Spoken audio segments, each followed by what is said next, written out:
Assalamualaikum warahmatullahi wabarakatuh. Salam sejahtera untuk kita semua.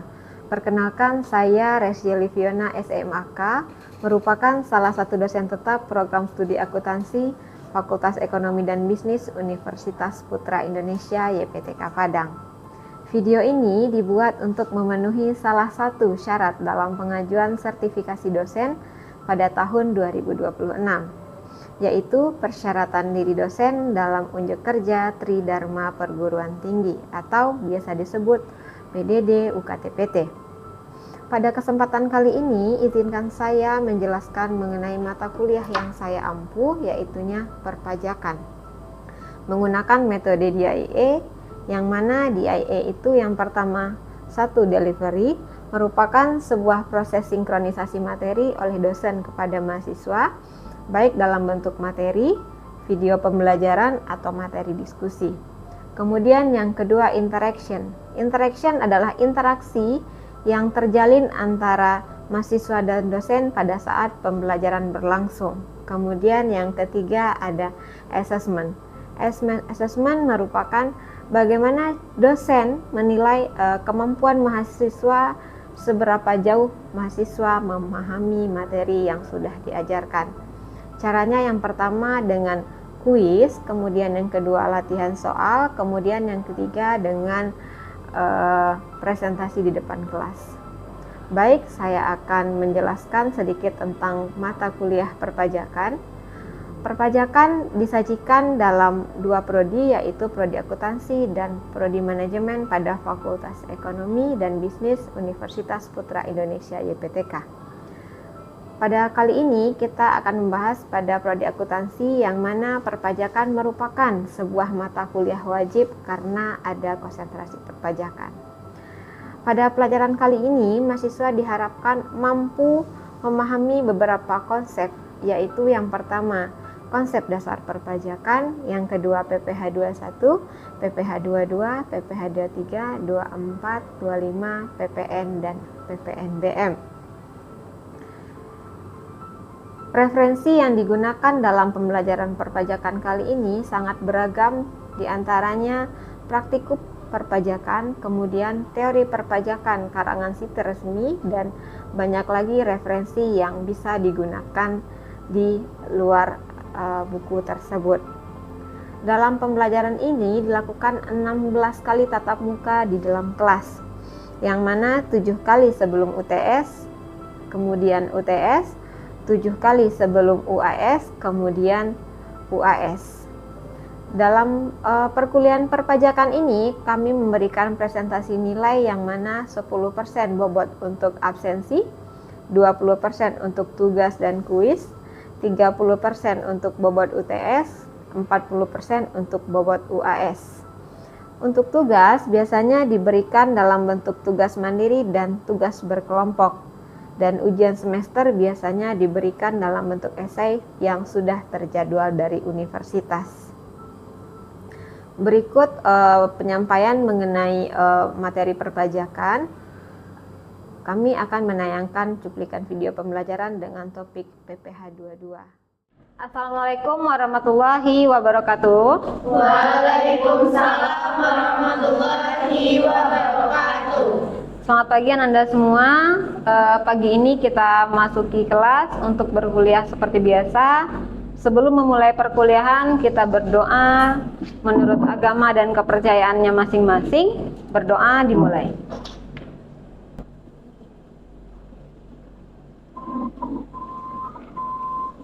Selesai. Sebelum kita mulai perkuliahan, kita baca 12 prinsip dasar seperti biasa. Silakan berdiri semua Nanda. Tangannya di kepala.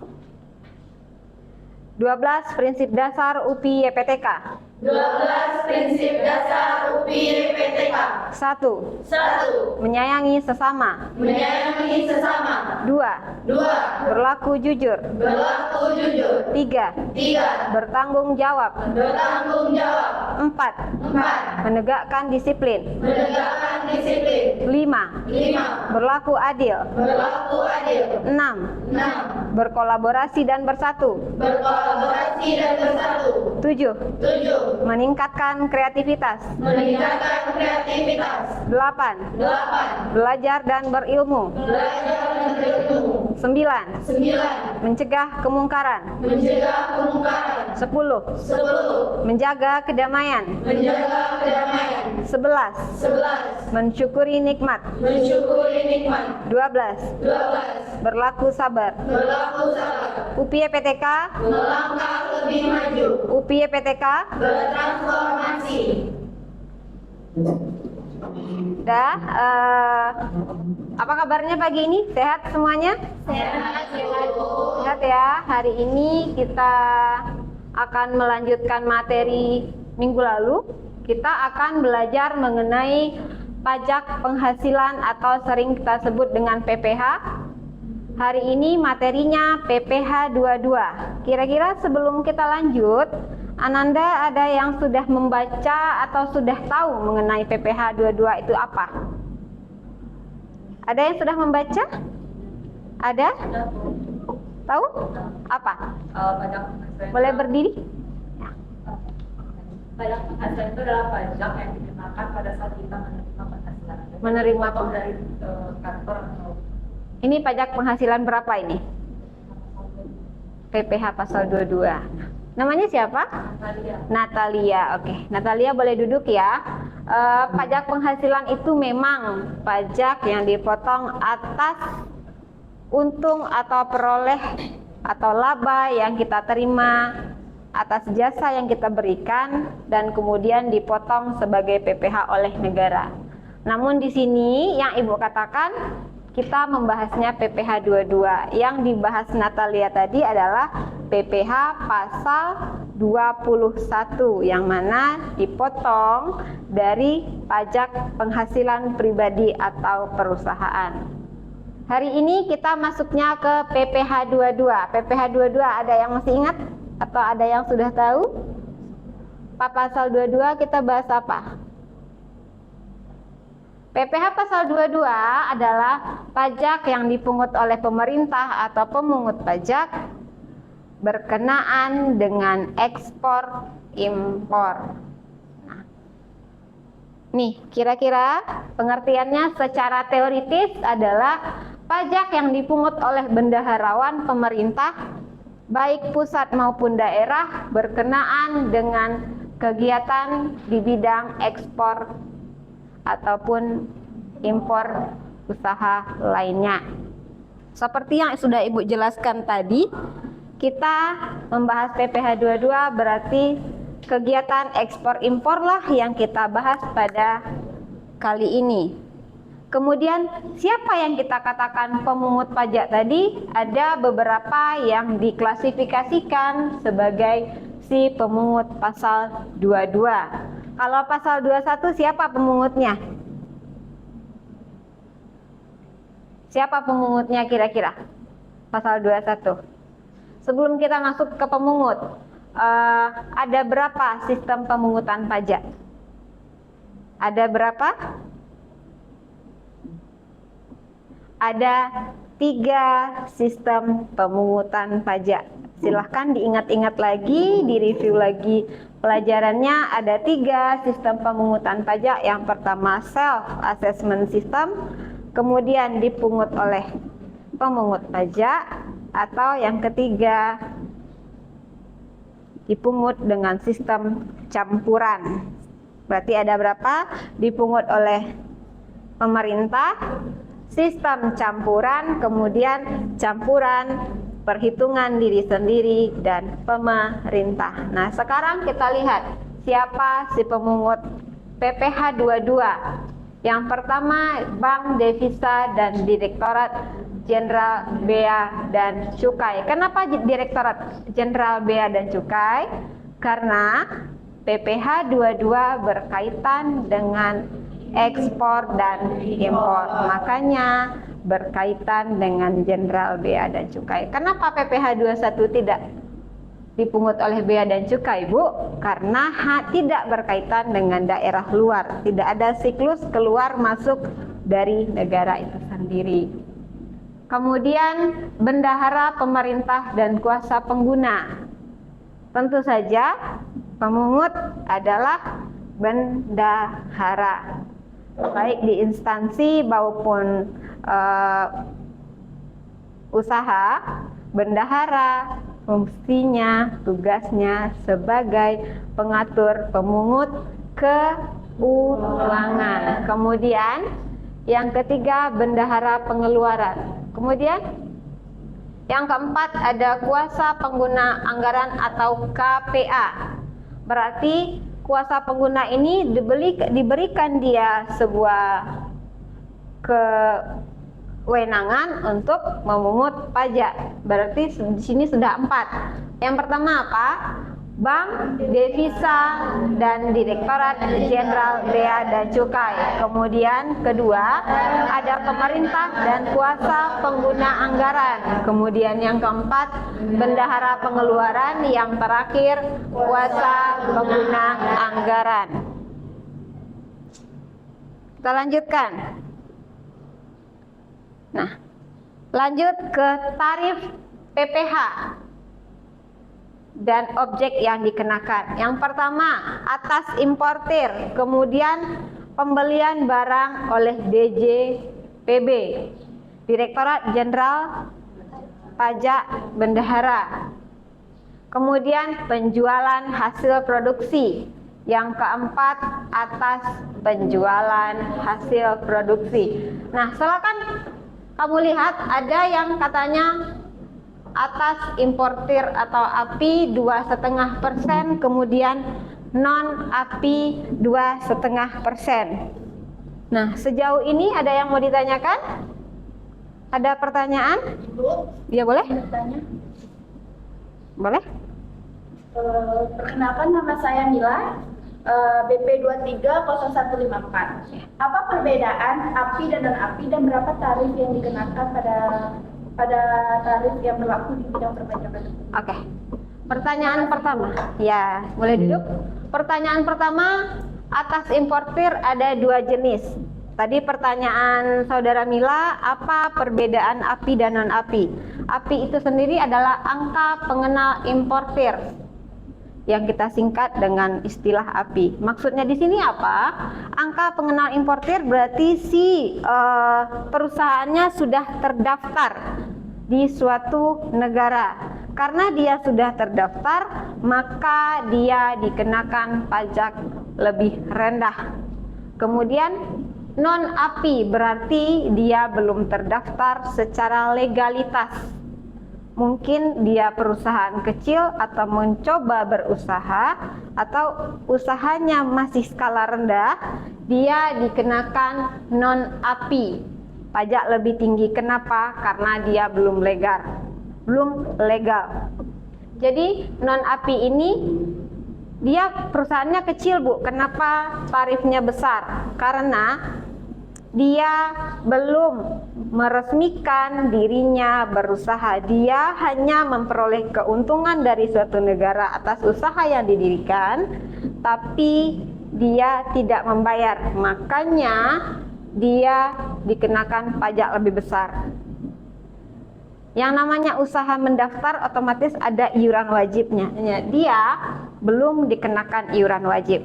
Karena belum dikenakan iuran wajib, pajak tahunannya lah yang dipotong lebih besar. Jadi sebenarnya kalau kita pertimbangkan, lebih baik kita terdaftar secara legal, pajak kita kecil, kita punya perlindungan hukum secara usaha. Dapat kita lihat di sini sangat jauh perbedaannya. 2,5% dikali nilai impor, kemudian 7,5% dikali dengan nilai impor. 5% bedanya. Kita contohkan, misalnya nilai impornya 5 miliar rupiah. Nah, caranya gampang kalau untuk atas impor ini carinya. Nilai transaksi dikali dengan persentase. atau persentase dikali dengan nilai transaksi bebas. Mana yang mau ditaruh di depan atau di belakang? Kita lihat nilai transaksinya berapa? 5 miliar rupiah. Kita masukkan di sini 5 miliar rupiah. Kalikan. Seandainya dia api. Berapa? Coba tekan kalkulatornya. 5% dikali dengan 2,5% dikali 5 miliar rupiah. 125 juta. 125 juta rupiah. Nah, kita kalikan yang non api lagi. 5 miliar nilai transaksinya dikali 7,5%. Berapa? 375 juta rupiah. Berapa selisihnya? Selisih 250 juta rupiah. Nah, kalau kita terdaftar secara legal, kita hanya mendaftar pertama saat pendaftaran secara usaha. Kalau ini kita kenanya tiap tahun atau tiap periode pajak. Bayar sekali, kita iurannya sedikit. Tidak pernah bayar, tiap tahun kita kena. Kira-kira dalam perhitungan logika yang untung yang mana? Yang untung yang api, yang non 375. Nyaris kena 3. Memang 3 kali lipat kenanya, 2,5, 2,5, 5, tambah 2,5, 7,5%. Sampai di sini bisa kira-kira? Bisa. Coba yang pakai kerudung coklat namanya siapa? Ingwi. Kalau misalkan nilai transaksinya 700 juta rupiah, bisa Anda hitung ke depan yang api dan non apinya? Bisa. Coba pakai kalkulator, dipinjamkan punya temannya. 700 juta rupiah. Sebelah sana aja bisa. Nilai transaksinya misalnya 700 juta rupiah.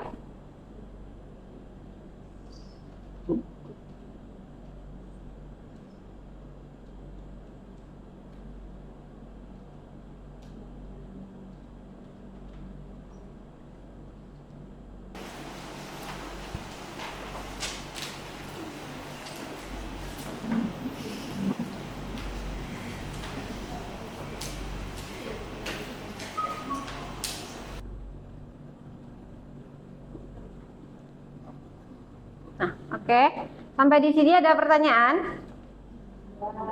Bisa kita lihat di sini kenanya kalau api 17.500.000 rupiah, non api 52.535 juta selisihnya. Jadi nanti kalau suatu saat Anda ada keinginan untuk membuat sebuah usaha, silahkanlah didaftarkan usahanya secara resmi dan legal. Kenapa? Karena tarif pajaknya lebih rendah, kemudian ada perlindungan hukum dari negara terhadap badan usaha yang Anda punya. Kemudian ada pertanyaan nggak untuk ini? Bisa kita lanjutkan? Bisa kita lanjutkan. Atas pembelian barang yang dilakukan oleh BJPB, Bendahara Pemerintah BUMN atau BUMD. Berapa tarifnya di sini? 1,5% atau 1,5%? 1,5% atas pembelian barang yang dilakukan. Ini dari mana kita ambil? DPP namanya. DPP itu apa? Dasar pengenaan pajak. Kita contohkan, misalnya bendahara A beli barang senilai 750 juta rupiah. Nah, berapa pajak yang dikenakan atau PPh pasal 22-nya? Berarti DPP dikali persentase. Ini adalah rumus untuk PPh pasal 22 nomor 2. DPP itu dapatnya dari mana, Bu? Ada lagi rumusnya. Ini tidak bisa kita ganti. 100 dibagi 110. Coba 100 dibagi 110 kita kalikan dengan persentase, dikalikan dengan nilai transaksi. Berapa nilai transaksinya? 750 juta rupiah. Dapat berapa? Berapa? Berapa? 681.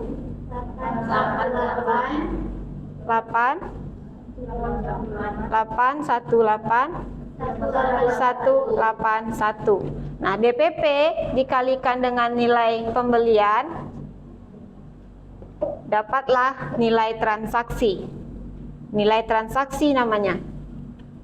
DPP dikalikan dengan nilai pembelian, namanya nilai transaksi. Nah, nilai transaksi inilah yang kita kalikan dengan persentase. Dikalikanlah ini dengan persentasenya berapa? Persentase dikali dengan nilai transaksi.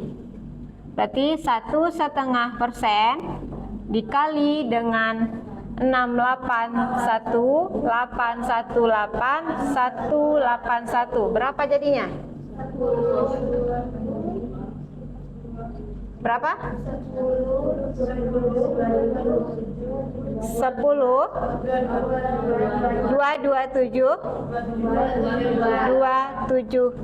Nah, inilah PPh pasal 22 atas pembelian poin nomor 2. Ini pengenaannya PPh pasal 22 untuk poin nomor 2. Sudah 2 poin kita bahas. Ada pertanyaan? Kita lanjutkan ke nomor 3, atas penjualan hasil produksi. Bisa kita hapus? Bisa.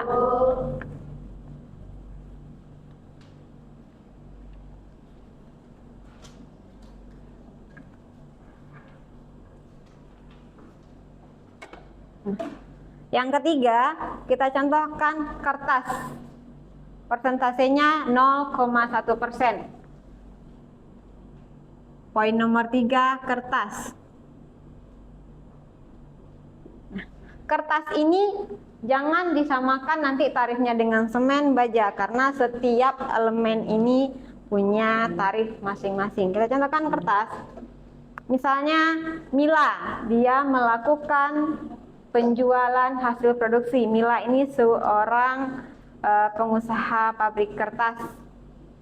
Dia melakukan penjualan. Mila menjual kertasnya kepada Ingwi yang ini ya. Nah, Mila jual kertas kepada Ingwi dengan nilai transaksi sejumlah 3 miliar. Berarti transaksi Mila dengan Ingwi adalah 3 miliar rupiah. Di sini tarifnya berapa? 0,1. Kita hitung berapa tarif yang dikenakan atas transaksi Mila kepada Ingwi. Tarifnya 0,1%. Berarti kita cari dulu DPP. DPP dapat dari mana? Nilai pembelian atau nilai transaksi dikali dengan 100 dibagi 110. Silakan dicari. 3 miliar dikali 100 dibagi 110. Latihannya kira-kira nanti kalau ada pertanyaan minggu depan akan kita bahas lebih lanjut. karena waktu kelas kita sudah habis. Terima kasih untuk pertemuan hari ini. Semoga apa yang Ibu jelaskan bisa dipahami dengan baik. Kalau tidak, kita akan tanya jawab minggu depan. Bisa? Bisa, Bu. Sekian Ananda untuk pertemuannya. Wabillahi taufiq wal hidayah. Wassalamualaikum warahmatullahi wabarakatuh. Waalaikumsalam warahmatullahi wabarakatuh. Demikianlah uraian singkat beserta cuplikan video pembelajaran perpajakan. Semoga penjelasan ini dapat memberikan gambaran yang jelas mengenai pembelajaran yang telah saya laksanakan selama 1 semester ini. Saya mengucapkan terima kasih yang sebesar-besarnya kepada tim penilai sertifikasi dosen pada tahun 2026, terkhusus pada Direktorat Jenderal Pendidikan Tinggi serta Kementerian Pendidikan Tinggi, Sains dan Teknologi. Saya juga berterima kasih kepada Universitas Putra Indonesia YPTK Padang, terkhususnya Fakultas Ekonomi dan Bisnis, rekan sejawat, Ananda mahasiswa yang sudah berpartisipasi dalam pembelajaran ini. Akhir kata, jika ada kesalahan dalam pengucapan dan penyampaian, saya mohon maaf. Saya akhiri. Wassalamualaikum warahmatullahi wabarakatuh.